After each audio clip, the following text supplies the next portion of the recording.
People with jobs that require you to go into strangers' houses. What is the weirdest thing you've encountered? A neighbor called the police after noticing the mail piling up outside of a neighbor's house. Never ever a good sign. I get the check the welfare call and go with a backup car. No answer at the door, so we try to look through all the first floor windows when my partner spots a foot in the hallway. We forced entry and found the elderly female barely alive. She had fallen 2 days earlier and had a broken hip. Fire/rescue came and got her to the hospital in time. I know not the weirdest thing finding her. We had to grab all the prescription medicine we could find to take to the hospital. It was then that we found her mummified husband sitting in the bedroom chair. Coroner said he had been there about 6 months.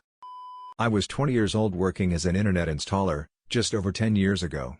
A cute girl a little older than me ordered service, so while I was at her house surveying, both flirting, I told her I had to trace some lines down. It was a studio-type mill suite she was renting behind a house as she was in college. Started tracing lines and had to look behind her bed. It was just a mountain of used tampons. She had been shoving them under and behind her bed. The rest of the house was relatively clean. Also lots and lots of hoarders. There are so many hoarders. I go in the living room. The mother came down and shooted outside. Not me, but my dad, who can tell the story much better than I can. He was once repairing a furnace in the basement of one of his clients' homes. Nobody was home when suddenly he heard a scurrying behind him, but when he looked, nothing was there. This went on several times before he realized the noise was coming from behind a couch.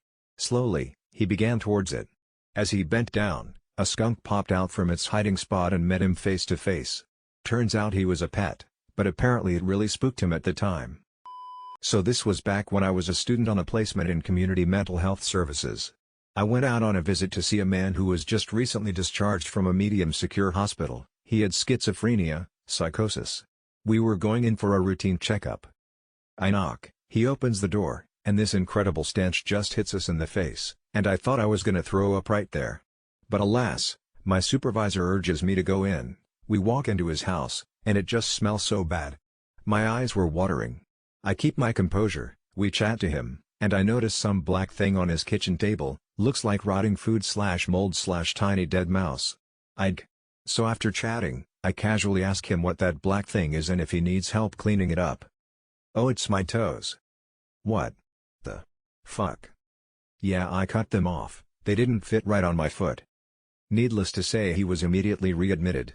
He reportedly cut them off with a kitchen knife and then seared his wound with a lighter. I believe he had to have his entire foot/below knee leg amputated because it got infected. Maybe not the weirdest, but the funniest was a framed and laminated poster for the movie 3 Men and a Baby in the master bedroom. I used to help my dad, who was a real estate appraiser. We went into this one house that was in the mountains. It was vacant. One room looked like it had black carpeting. When we looked closer, we found out the floor was covered in dead flies. The only room in the house like that. I don't have a job that requires me to go to strangers' home, but a few years ago an HVAC guy came to our house to check the heat pump. When he got here, I was on the back deck in my wheelchair tossing hot dogs out to at least 2 dozen skunks that came here every day for dinner. He started laughing and said he'd never forget making a house call here. From then on, if we ever had to have him come here, I'd just say I'm the lady who feeds skunks and he knows exactly who I am. I live way out in the woods. Skunks have such a hard, difficult, and very short life. And if they want to come around and get a little something to eat, I'm going to feed them. I've had 2 such jobs, and oh lordy have I seen some things. Mostly gross, some kind of cool, some that will haunt me. In no particular order. Hoarders of various degrees. These honestly blend together in my head. One lady in a decently nice apartment was hoarding plastic bottles for the 5-cent deposit, causing her place to become infested with roaches. The damage and pest control cost significantly more than she was making from the recycling. A little old lady who somehow attached her TV to the apartment complex's surveillance cameras and spent all day watching her neighbors. A fully functional pigeon coop in the spare room of a top-floor unit. This one I try not to think about.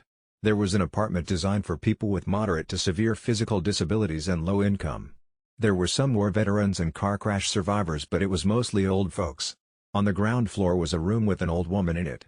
She spent all day in a hammock and looked kind of like the super old lady from SpongeBob, and I say that with no humor. As far as I could tell, she was not conscious, though she could be spoon-fed, so she couldn't be comatose. Hanging in the air in her small, dark room were 2 Mylar birthday balloons. One said 101, the other said 102. Carpeted kitchen. Okay, I've got one. I'm a locksmith and there was a foreclosed funeral home that I was rekeying. It was straight out of a bad horror movie in its creepiness. No power at all and barely any light. The basement was 100-year-old masonry with cadaver slabs and a cremation furnace. Creepy all in its own. However, when the real estate agent and I were sweeping the building, we went to the second floor and there was a makeshift scarecrow with a shirt with a crude face smeared on it. There was also a bed sheet covered in blood. Trash strewn about. A pile of cigarette butts. And a couple needles. Then we heard someone in the next room run across the floor. I called out, "I'm just here to change the locks," and held a hammer. There was a pause. Then the sound of a breaking window. And them climbing out. We immediately left and called the police. The police arrived and swept the building and confirmed a squatter had indeed set up there but was gone. I then went back and started changing locks. After about 30 minutes we heard the glass shuffle and 2 feet land on the floor. I called out again that we were still there. And we left again.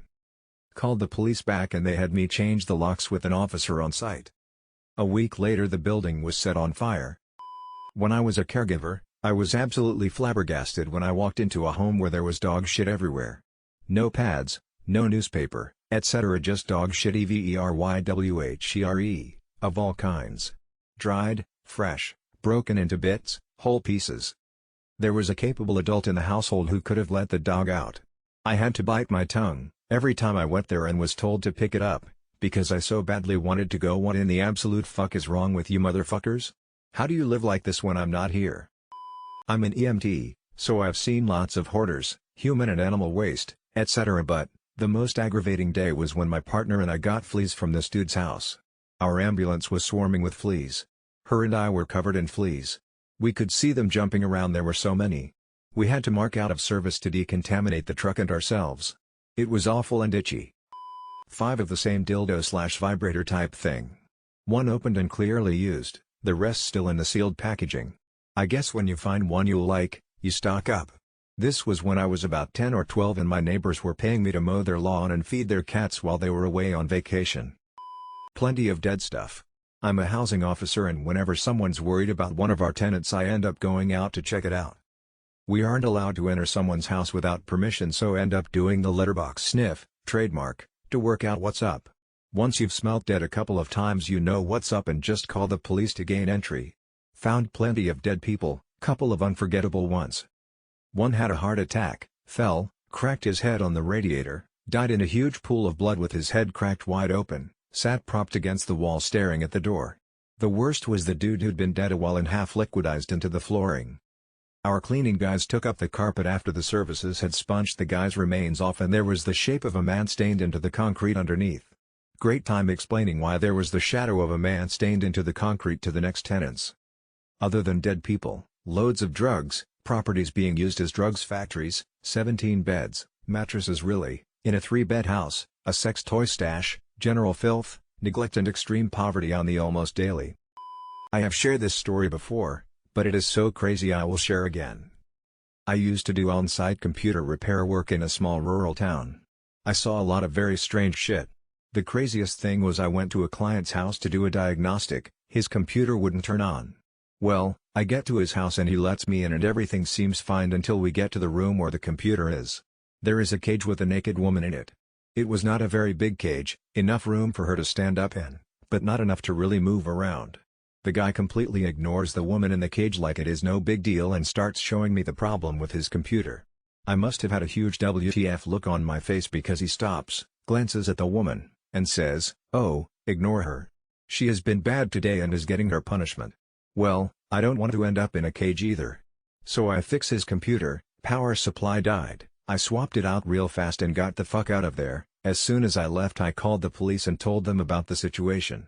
They know the address and it turns out they are married, are really into some crazy BSDM slave/master shit, and she was in the cage voluntarily. That was a strange day.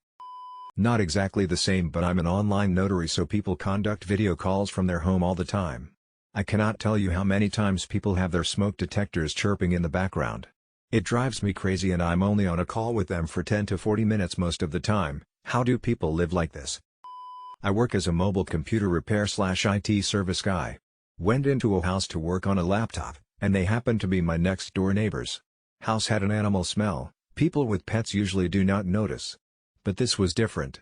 As I sat down to work on the laptop, I heard a loud screech, and a pygmy marmoset jumped from a cabinet onto my head, pulling my hair violently. I then watched as an albino skunk, 3 house cats, 2 small dogs, and various large birds, a myna, African grey, and what I think was some kind of guinea fowl, all appeared from various rooms and furnishings. All the animals were kind of friendly, there was no biting, but the sheer volume of animals in that tiny space was crazy. A few weeks later, the Department of Fish and Wildlife and U.S. Customs raided their house. I found out later my neighbor smuggled rare animals and had several aquariums full of rare poisonous snakes. I'm a pizza delivery driver, so I'm not really going into houses, but this one woman did answer the door wearing some sort of thigh-length nightgown thing and nothing else. Okay, whatever, she was covered just fine. Except when she turned around and bent over to get her money, twice, for some reason, and her garment had holes worn out of the fabric directly over both butt cheeks, so you could clearly see her entire ass. These holes were perfectly aligned, one on each cheek, with a little strip of fabric between them. But they honestly looked worn away, not cut or anything. Had she been standing straight, they would have fallen below cheek level. They only lined up once she bent over. Twice. I get that strange women do weird shit like this to pizza guys sometimes, but I'm not a guy. I'm a woman, probably about her age. And I've delivered to her several times before. Maybe she was expecting one of my male co-workers or something. When I was 20, I worked for a small IT company in a smaller city. Along with businesses, we got quite a few house calls. Well, apparently there was one particular lonely housewife who was notorious for being real flirty and touchy with the technicians.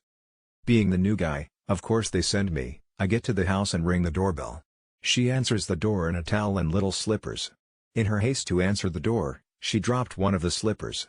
So instead, just using her foot to pick it up, she turns around, bends over and picks it up with literally nothing else on underneath. She then proceeds to look back and says, "It's okay, honey. You can look," and gets up slowly laughing. The reason for my visit? Show her how to make a DVD from a home video she had. The entire visit was full of her grabbing my hips, legs, rubbing me with her feet, etc. I got back to the office and was quiet when I walked in. And the entire office was like, "So how was it?" We all had a good laugh about it, but I'm still in awe on how forward she was. Apparently her husband was a council person for the city and was somewhat important. EMT, but this is from a colleague of mine. He and his partner show up to the scene of a frequent flyer. The caller's an old lady who is lonely and often called just to talk.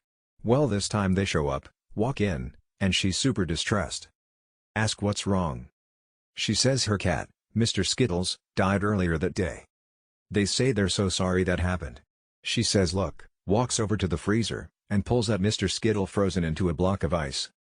My friend says they had just been there the other day, and the cat hadn't seemed sick then.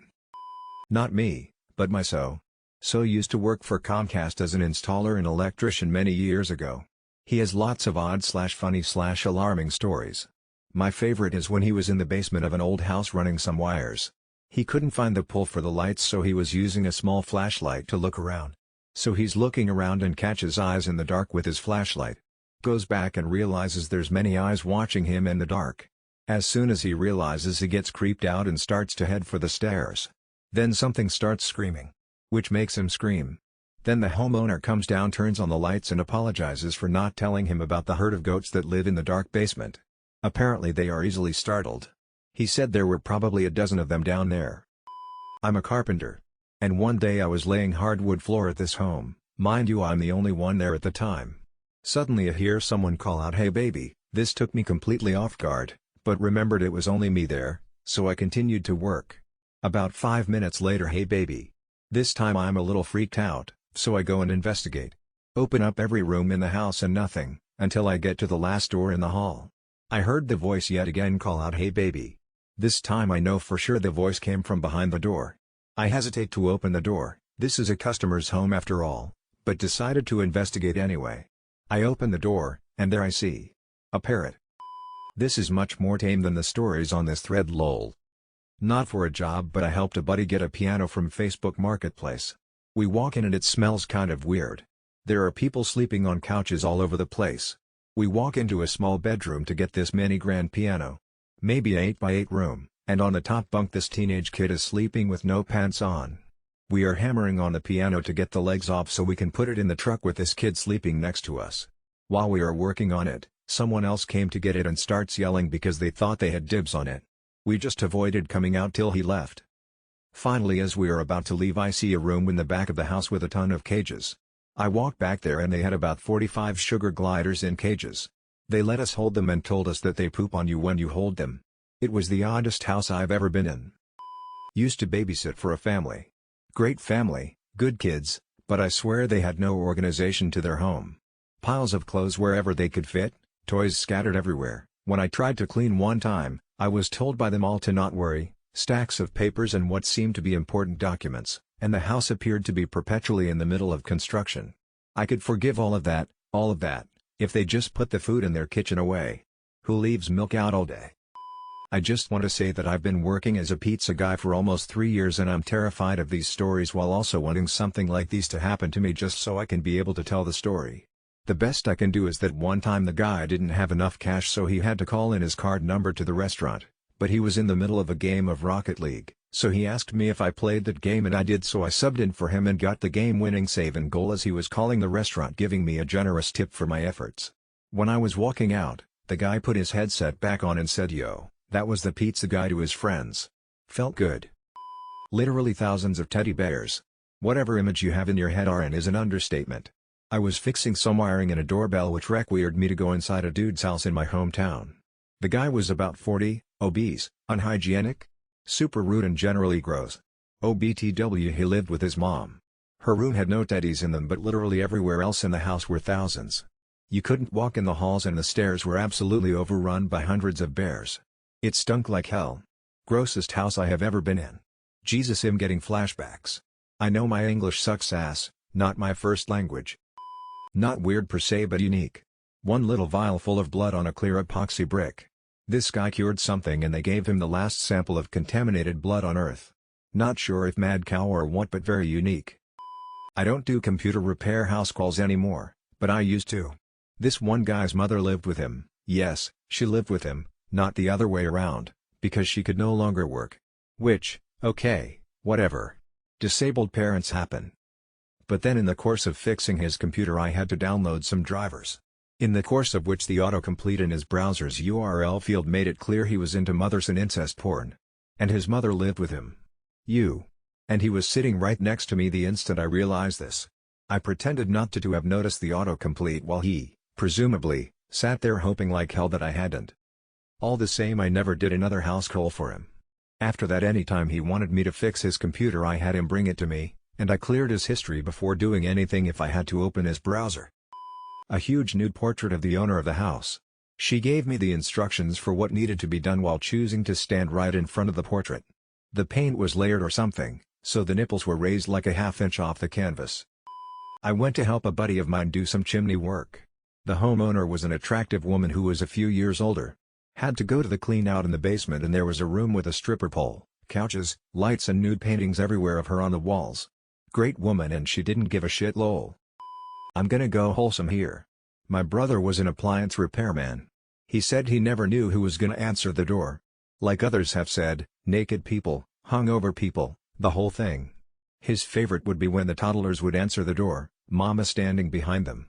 He said sometimes they would be a dragon or a mermaid, or one of the Disney princesses, but the best was the ones you could tell had dressed themselves. Rain boots and bathing suits and a cape and a crown. The parents were always so thankful that he just played along with the kids. Your Majesty, thank you for answering the door. Is your mother here?